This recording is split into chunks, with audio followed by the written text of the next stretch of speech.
All right, guys, you guys can start with questions. Second half, Miami shoots, I think, 67%. And a lot of it was Hoff, but what else? Played well. What else were they able to do to really cause problems for you guys? Well, I thought defensively they did a really nice job of scheming, which Katie's one of the best coaches in our league. I think she's outstanding. I've got the utmost respect for her. I thought they had a great game plan going into it, which they had one last year. They've always had one. She's good. So they challenged our players that aren't great shooters to shoot. And that's, and I got to give her credit. And she stuck with it the entire game. She stayed with that game plan, and it worked for her. Because we some kids get some wide open shots that at crunch time that we didn't make. And that's what you have to do. You've got to be able to get in the gym. As I always say, you don't want to be a liability on the floor. And good coaches and good teams are going to figure out what your weakness is and then attack you there. And that's a terrible feeling to have. And that's one thing, I've got to give for Dana. I thought for the most part, I thought she played well, but the thing that's, when we played at Central Michigan before Christmas, Central Michigan played a triangle in 2 and left her wide open.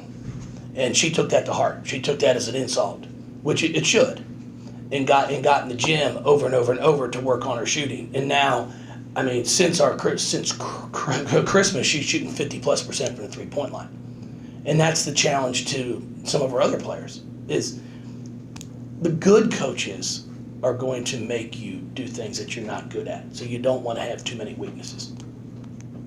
Coach, what was going on with Bianca? Is there an injury there or just what? No, she played great. No, there's nothing going on at all. But offensively, we were trying to spread the floor some more. And Kylie gives us that ability to kind of spread things out. Where B was scoring in the paint, she was doing a nice job, but they were all packed in. So, when I go back, I could have taken Sam out and gone with Sam and Kylie and Bianca. But she's a senior that grinds, and she's earned that right to stay out there. But because Kylie was knocking down shots offensively, which we weren't, we were stagnant at the offensive end. We were watching each other instead of making cuts, things that we haven't done in a while. So, but it's, again, we scored 73 points, and I thought we were poor offensively. Defensively, we gave up 32 in the fourth quarter. Now, I know we had to foul some there at the end, but every time we got a little bit of something going, we'd get beat, they'd score, and you've got to give credit to them. I thought Huff made some tough shots too. It's not like they were all just layups. Speaking of Huff, it seemed like that there was a lot of emphasis on Beatrice, especially early on, and you did a great job of limiting her. But was it, did Hoff's opportunities come at that expense? No, because we tried to double Hoff too. See, Hoff's just a better passer out of the double. Beatrice ended up turning it over 5 times. Hoff, I told him, before we played the past 2 days, if she gets 2 feet in the paint, I don't care if you double or triple, she's going to score. And that's kind of what ended up happening. She was getting way too deep on us. And then even if you go and double, she's just going to score.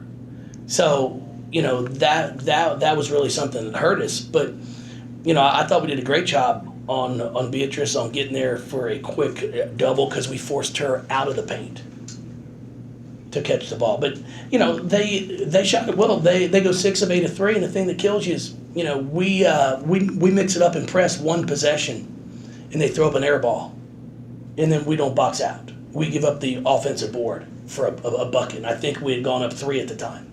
So it's like you're trying to get a little momentum, change some things up, kill you.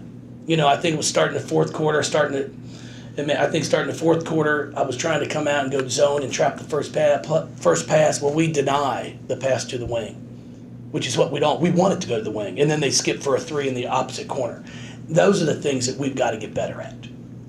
And we will. It's a ball club that we aren't used to losing.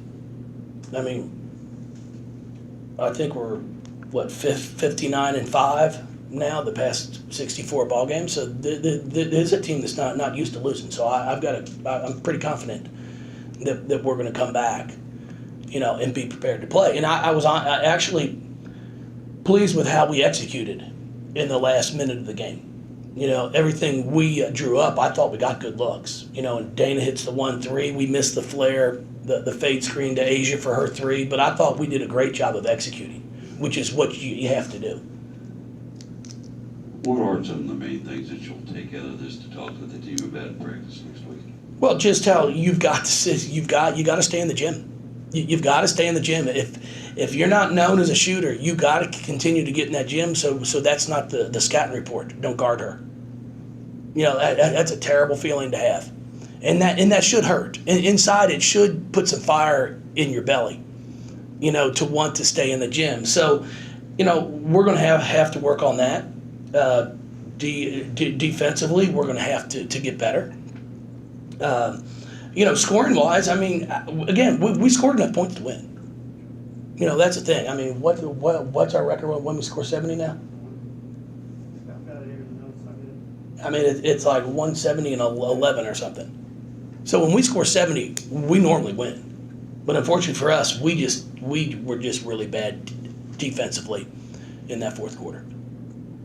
The start of the second half, you came out with a lead, and they scored several straight possessions. And did you get offensively looks you wanted in that, or was there something? Yeah, I thought we had good looks. We just missed shots.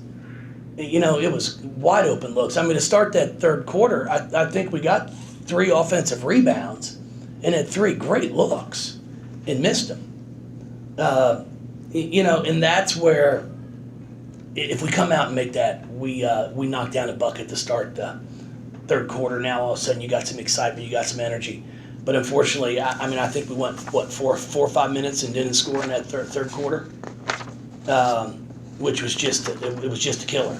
It's 37-31. Our first bucket comes at 6:12. So now we actually defended okay because we're up 2 at that point in time. But no, it's one where you sit here as a coach and you've got to just go back and figure things out, and we have to challenge ourselves. It's what it all comes down to. We're up 4 with 6 minutes to go. We're up 3 with 4:25, and then the problem is it's an M1. So Dana hits a 3 to put us up 3, and then we can't get down and guard somebody. Instead, it's an M1. And that's really just, it was a turning point for the ball game when we just could not come up with any stops. But I appreciate the crowd. It's an unbelievable game. The introductions were awesome to have our five survivors be a part of it. Halftime, I was told, was fantastic. So, I'll take the blame as I always do on losses, and we'll get better. But, we're just fortunate that we don't have to. We haven't had to lose a whole bunch here in the past few years, so it's going to sting some. It's going to sting, but we got a lot of ball games left, and everything's still in front of us. That's the neat thing about it. We got 4 games left. We got 2 at home, 2 on the road. It's one game at a time, but we've still got an opportunity to have a share of the ACC championship, which is a pretty impressive thing, especially in this league. But we've got some tough ball games in front of us. So I appreciate it. That number is 223 and 20. And you're 223 and 20 when we score 70. So believe me, we scored enough to win. All right, thank you, everybody.